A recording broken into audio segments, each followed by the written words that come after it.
Do you know? Do you know that you could be a hero? You could be the one who changes someone's life, including your own. You don't know? Hey, it's time to find out. I have two kids, Kari and Mika. Kari's my daughter, she's 4 years old, and Mika, he's 2. My mom asked them one question very regularly. She says, attention, attention, I have a difficult question for you. But now, you hear me as well. I have a difficult question for you. Who loves you? Yeah, and she's waiting for the answer. And my kids, they're saying, Mommy loves me, Daddy loves me, my dog loves me, my dolly loves me. This is all right, but this is not what my mom is waiting for. My mom is waiting for this one single answer. Who loves you? I love myself. Because this is so important, and the sooner you know it, the better. And I know so many people who wouldn't give this response with conviction. I love myself. And the harder your life is, it's even harder to love yourself. The kids I'm working for, they struggle. They struggle with many things. But then they're really lucky. I founded a non-profit organization, and we are supporting children at risk. We're supporting them by providing them with a mentor, with someone who's guiding them, an adult. And they're spending time, they're doing math and homework, and they're playing together. And it is so important that on the one hand, there's knowledge coming from the adult to the child, but on the other hand, there is love coming, there's belief coming, there's belief that you, child, are able actually to succeed. Because what they give is the most valuable thing we have, and this is time. And therefore, it's great that there's so many people out there who are sharing their time to actually help somebody who's struggling and having a harder time in life. Yet, self-doubt and the lack of acknowledging your true uniqueness has nothing to do with education or age. I see this all around me. For example, let me tell you about this one woman. She came to our office, and I know from the CV that she would be, as you call it, an achiever. She had a degree in biology. I think she even had a PhD. She was playing hockey. She was tall, skinny, and blonde. She seemed perfect when you looked at her. She even played the piano. And when she came to our office, I was surprised because she was nervous. She was nervous coming to us, to giving time and volunteer for someone. And it wasn't until she told me, I'm really, really looking forward that I actually could help you. But I have to admit, what do I have to give? It's just me. I'm ordinary. It's just me. So how can it be that this amazing person, and I can tell you, this person, she was an amazing mentor. She spent time with the girl, and the girl loved her because the parents of the girl, they were unemployed. They didn't play an instrument. The girl regarded her as her own personal hero. And for the girl, she was everything. But for herself, she was ordinary, plain. How can this be? And this is a phenomenon I know not everybody has. I know that there's some people that don't have self-doubt, and this is great. But there's so many people. I can actually say, I regard these people as amazing, wonderful people, women and men, and they're really incredible, but they have the self-doubt. And this is a phenomenon I really wanted to look into because, how can this be? To find an answer, I didn't have to look far because when you're online, what do you see when you look at Facebook, Pinterest, and all the other social media? What you see are perfect pictures, incredibly perfect pictures. I don't know what you maybe saw today. Maybe lovely swimsuits, the latest vacation, nice cars, or maybe just the next house. Everything is just incredibly perfect. And in a way, you look at it and you feel good because they're nice pictures. But what you forget, that these pictures are not life itself. They are just a slice of life, or even maybe art, because you don't know what they actually did with this picture. So for example, when you look at them, you don't ask yourself, what is behind this picture? And I don't know, but maybe you remember this one picture your friend posted to you. She was sitting in front of these lovely waterfalls and the sun was shining. She was happy. She was in this national park and you were sitting in your office. And you envied her because she seemed to have everything you really wanted to have right now. But do you know that she actually went on this vacation because she was desperate? She just had quit her job. She didn't know what to do. So this vacation wasn't really a vacation. It was more an escape. But you didn't know. You only saw the picture. Or the other Christmas picture. Maybe you remember this. The two girls are sitting in the front row and the lovely Christmas tree, and you were sitting alone and you thought, oh, all I want is to have this Christmas family. But do you know that the little girl sitting in the front, she threw a tantrum because she wasn't allowed to hold the camera. And your best friend, she had a nervous breakdown at the end of the day because her Christmas wasn't perfect regarding to her idea at all. So the pictures are great, but what's behind it? But it's not the picture which is the problem. It is us judging. And we are not judging the picture as unrealistic, but we are judging ourselves for not achieving this great ideal perfection in life. In a way, we are creating our own perfect picture life books, posted with all these pictures, always looking through the lens of social media and wondering, is the experience I'm doing now worth spreading, worth sharing, and worth showing to everyone? Instead of asking ourselves, is this what I'm doing actually fulfilling myself?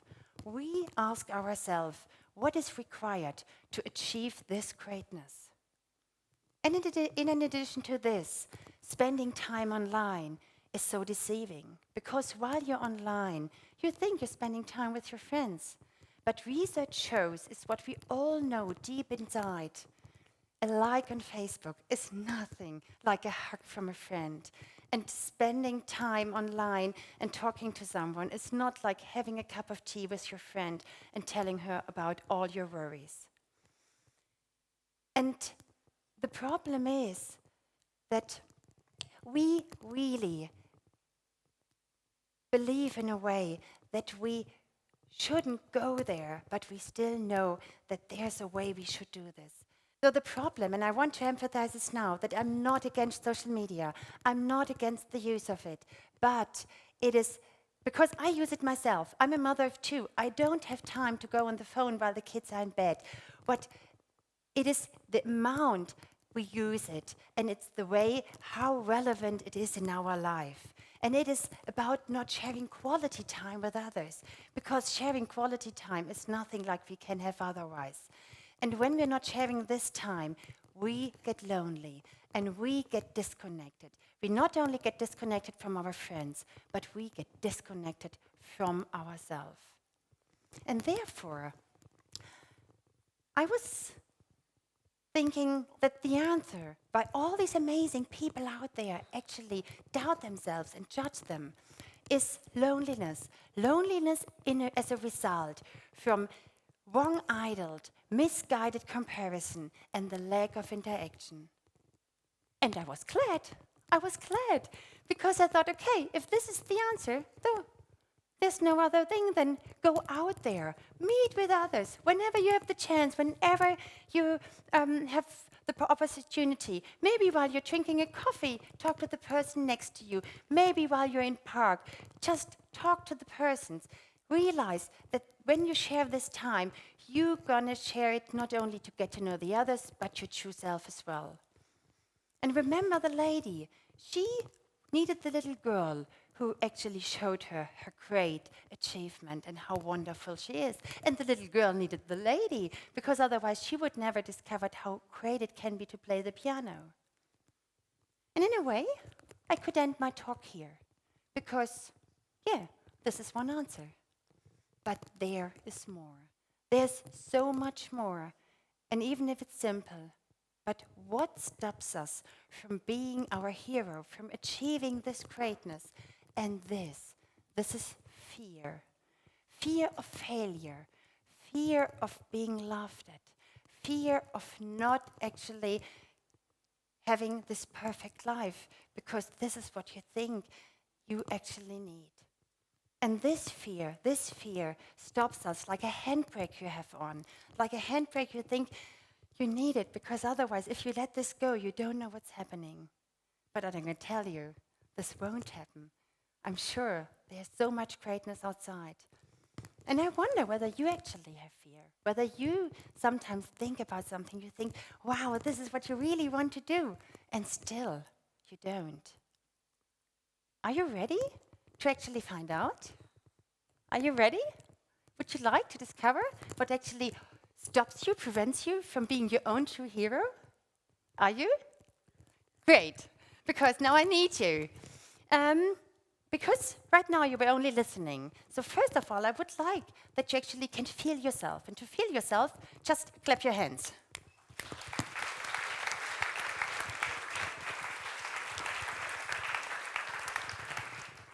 Stamp your feet. Get up. Get up. All of you, men and women, get down. And now stop. Close your eyes. Put your hands on your heart.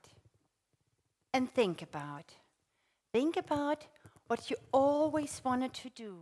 Think about what you think which would be so great for you. And think about it, why haven't you done it so far? What stopped you, prevented you from doing it? Is there fear? Fear standing in the way of your dreams to achieve this greatness you think and you know you have? Maybe you want to get into a plane and learn skydiving. Maybe you want to go to Africa to save all the elephants. Maybe you want to say sorry to someone who you really offended. Maybe you want to stand up for somebody who wasn't treated well. Or maybe and simply, you only want to stand up for your own true beliefs. You can open your eyes again. No matter what it was, keep this thought. Keep the thought in your mind because you're going to be able to fulfill it. You're going to see how much fun it actually is when you release the handbrake and when you realize without the handbrake on, without the fear, you can achieve the things you really, really want to. Because when you achieve them, you can try new things. You can get into touch with the others. So maybe you want to ask your next door neighbor to go to the museum, to spend some time to get to know each other better. Or maybe you just volunteer to do something at work somebody else's does. Or you volunteer and become a mentor. You're more welcome to that. No matter what it is, the funny thing is, whenever you do it, you're going to realize with the help of the others, with the interaction of the others, you're likely to find your own place. So stop. Stop being a tourist and chasing the highlights in your own life. Stop trying to always be perfect, except that there's failure, because then you're going to realize that you're much better than you ever thought. And if you fail, who cares? Because you're not afraid of failure. Just keep on. And when you found all this, you found your own, your true, your very special hero, the one who loves you most, the one who's not taking no for an answer unless you want it, the one who can fly. So the next time I'm going to meet any of you out there, I'm going to ask, who loves you? And what you going to say? I didn't hear it. What you going to say? This is great. I love myself because then you're your own very true hero. And when you are your very own true hero, you're the hero for somebody else as well. And this is what we need in life. This is what we need in society.